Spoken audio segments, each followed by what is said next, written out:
بسم اللہ الرحمن الرحیم۔ السلام علیکم۔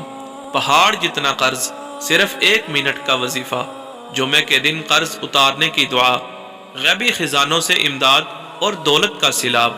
قرض کی ادائیگی کے لیے ان چند باتوں پر عمل کریں، انشاءاللہ اس وظیفے کی برکت سے جس شخص پر احد پہاڑ جتنا بھی قرض کا بوجھ ہوگا، اللہ تعالیٰ کی طرف سے غیبی امداد ملے گی۔ نمبر 1، سب سے پہلے گناہوں سے توبہ کرے اور استغفار کی کثرت کرے۔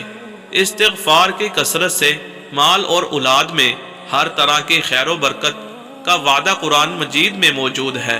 نمبر 2، نماز اور روزے کی پابندی کرے۔ نمبر 3، زکوٰۃ واجب ہے تو وقت پر ادا کرے۔ نمبر 4، سود سے دور رہے۔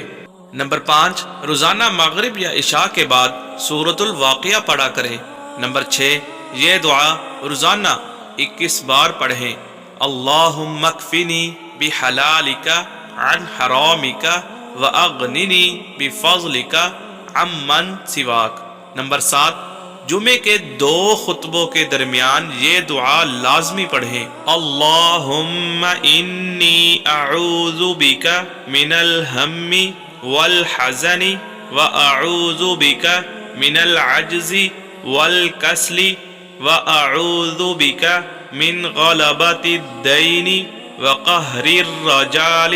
نماز کی پابندی کریں، خود بھی اور گھر والے بھی۔ ویڈیو اچھی لگے تو ویڈیو کو لائک کریں اور ہمارے چینل اسلامک وائس ہاؤس کو سبسکرائب کریں۔ شکریہ۔